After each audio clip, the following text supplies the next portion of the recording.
अनिल पाटील बोलतायत, थेट जाऊयात. अमाऊंटच्या बाबतीमध्ये सगळे पंचनामे आपल्यापर्यंत प्राप्त झाल्यानंतरच त्याच्यावरती निर्णय होईल.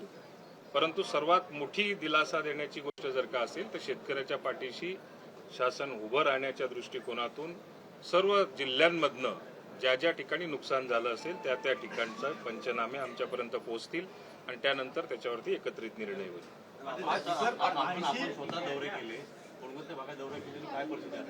साधारण आतापर्यंत जी काही अंदाज आहे, प्राथमिक अंदाज जो आहे तो 18 जिल्ह्यांमध्ये प्रामुख्याने याच्यात नुकसान झालेलं दिसतंय. अंतिम अहवाल यायचा अजून बाकी आहे. अंतिम अहवाल लवकरात लवकर प्राप्त होईल. शेतकऱ्याच्या दृष्टिकोनातून सर्वांचे पंचनामे झाले पाहिजे. ज्यांचं नुकसान झालं असेल त्यांचे पंचनामे झाले पाहिजे. सर्वात जास्त नुकसान जर का असेल तर नाशिक जिल्ह्यामधलं द्राक्ष असेल, कांदा असेल, टोमॅटो असेल, विदर्भामध्ये धानच्या स्वरूपामध्ये असेल, काही भाताचं नुकसान झालं असेल, भाजीपाल्याचं नुकसान झालं असेल, याचे सगळे पंचनामे जे आहेत ते डिटेल पंचनामे हे लवकरात लवकर सादर होतील आणि त्याच्यावरती एकत्रित निर्णय होईल.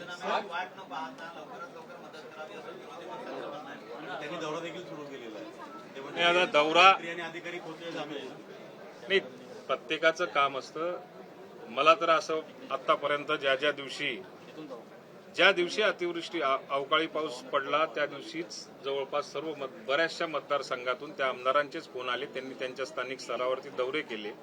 सर्वात जास्त काळजी जर का असेल तर त्या स्थानिक आमदाराला काळजी जास्त असते. त्या आमदारांच्या माध्यमातून त्यांच्या मतदारसंघामध्ये जे नुकसान झालेलं असेल त्या नुकसानाची पाहणी त्यांनी केलेली आहे आणि स्थानिक तहसीलदार आणि कृषी विभागाच्या अधिकाऱ्यांना हाताशी धरून सगळ्यांचे पंचनामे आजच्या तारखेला सुरू आहेत आणि पुढच्या 8 दिवसामध्ये हे सगळे पंचनामे शासनापर्यंत आयुक्तांमार्फत ते पोहोचतील आणि त्याच्यावरती एकत्रित निर्णय.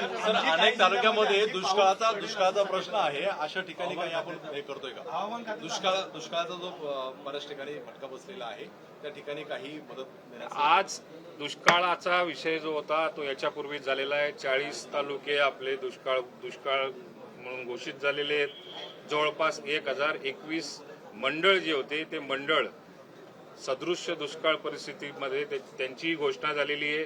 अधिवेशनाच्या काळामध्ये ज्या तालुक्यांमधले मंडळ हे राहिले असतील किंवा नवीन मंडळ स्थापन झालेले आणि त्या ठिकाणी पर्जन्य मापक नसल्यामुळे त्या मंडळाचा समावेश जर का झाला नसेल त्या सगळ्या मंडळांचा सुद्धा अहवाल जो असेल, माहिती जी असेल, कलेक्टरांकडनं आमच्यापर्यंत पोहोचते आणि पुढच्या मीटिंगमध्ये जी राहिलेली मंडळ असतील, जी सुटलेली मंडळ असतील, निकषाप्रमाणे 75% कमी पाऊस, 750 mm पेक्षा कमी पाऊस ज्या ज्या ठिकाणी असेल त्या सगळ्या मंडळांचा सदृश्य दुष्काळ परिस्थितीमध्ये त्याचा समावेश पुढच्या मीटिंगमध्ये तो सुद्धा केला जाईल.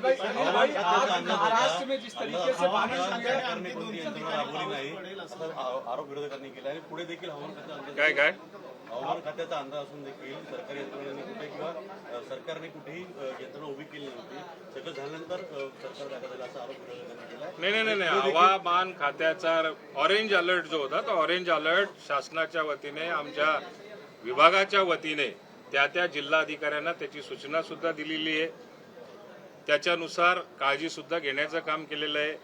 आत्ता वस्तुस्थिती ज्या ठिकाणी लाइटनिंगमुळे असेल, वीज पडल्यामुळे असेल किंवा गारपिटीमुळे काही मृत्युमुखी पडलेले असतील त्यांची सुद्धा मदत कालच संध्याकाळपर्यंत बऱ्याच जिल्ह्यांमध्ये त्याची वाटप झालेली आहे.